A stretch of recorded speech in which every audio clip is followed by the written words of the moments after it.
Yo, what up YouTube? Just made my first orgonite pyramid yesterday. Got some apotholite in the top point with quartz crystals that I found locally, and then metal shavings, and then down below that I've got some quartz, or agate as some people might call it, and then seashells that I found in Florida. And then also below that I've got a spiral, and check out the cool rocks down there. Like I said, first one, many to come. Not perfect by any means. Looks pretty cool though, I'm pretty stoked with it. The tip is really cool. Anyways, I want to give a shout out to Candy Calmer. Talked quite a bit while I was down in Florida. She's a great person. She's also a detox specialist. Guys, check her out, connect with her. She's got a website, True Natural Healing, I believe. Let's see here, and I'll have some info for you guys down there to connect with her. But she wanted me to make a video on raw salads and combining, give you guys some more information. And from what I saw down in Florida, I definitely agree on making this video. To start, cucumber is a melon. Eat it alone or leave it alone. I know I've definitely talked to people who've experienced poor digestion when combining cucumber in their combination salads. Look at the water content. Just look at a cucumber and then compare it to a seeded melon and tell me that is not very, very, very similar. Avocado, very, very mucus forming. It is gunky, very, very high fat content, and all fats are mucus forming. The body doesn't need fat, or I should say pure fat substances like avocado, like fat based foods where they're primarily fats. And mushrooms are mucus forming as well,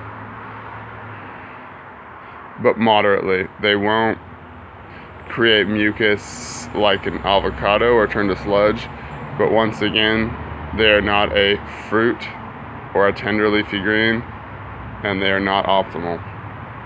And another note, kale is cruciferous and won't digest well, but it doesn't turn into mucus.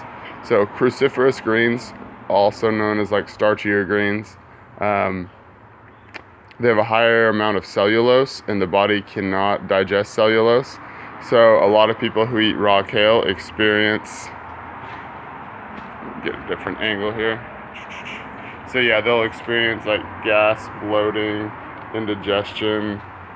And so I definitely recommend sticking to tender leafy greens. Another one that's great to use is zucchini. It makes like a great noodle or grain substitute. You could like spiralize it, you could shred it, you could just dice it. You can really do whatever you want with zucchini, or just eat the whole thing. But they go really well with combo salads. Sea vegetables such as kelp flakes make a great salty flavor, so I definitely recommend kelp flakes if you like the saltier taste. Tomatoes make a great base for a sauce or a dressing, so if you like blend tomatoes. Diced celery makes like a great crunchy texture, and it also enhances the eliminative properties of the salad. Like the celery makes a great brimming effect and for cleansing the walls of the digestive tract. Green onion and bell pepper for a non-stimulating mucus forming, or I should say non-stimulating and non-mucus forming option that has like a spice and flavor to it. So instead of using like a stimulant like cayenne, where it might trigger other cravings, such as like, you know, when you use apple cider vinegar, it might trigger cravings for something else, or like the stimulants are triggers for sure. So green onion, also known as like walking onion, and bell pepper, great combination. So on to an example salad. Bed of spinach, 1 grated zucchini on top with diced green onion and bell pepper mixed in there, and then maybe alfalfa sprouts on top to make it look nice, give it a little extra something something. And then the sauce could be a blended tomato with kelp flakes in it, lemon, cilantro for like a really fresh, zesty sauce, or you could take out the kelp flakes and cilantro and add in maybe a tomato, 1 soaked medjool date, and then cumin.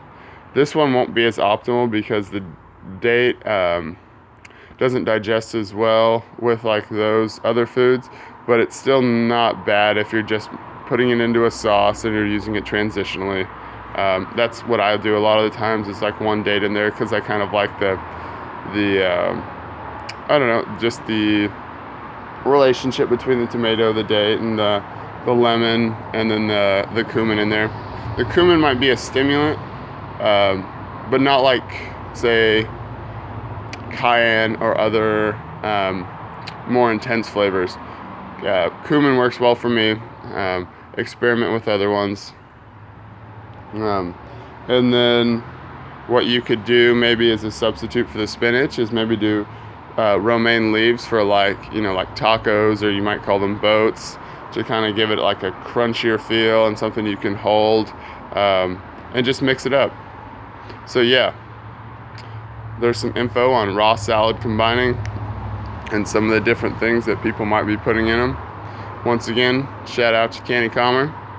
If you guys want to get a hold of me, talk about some herbs, maybe your transition, practice the Mucusless Diet Healing System, also a certified detoxification specialist via Dr. Robert Morse. Just got back from Florida, had an amazing time, volunteered for the level 1 class, dlb949msn.com. Also check the information below. You can find me on Facebook, Instagram. Leave me some feedback, email me, let me know what you guys want to hear. Currently doing, maybe donation based or essentially free exchanges of information at this point in time. So let me know what you guys need. I'm here for you.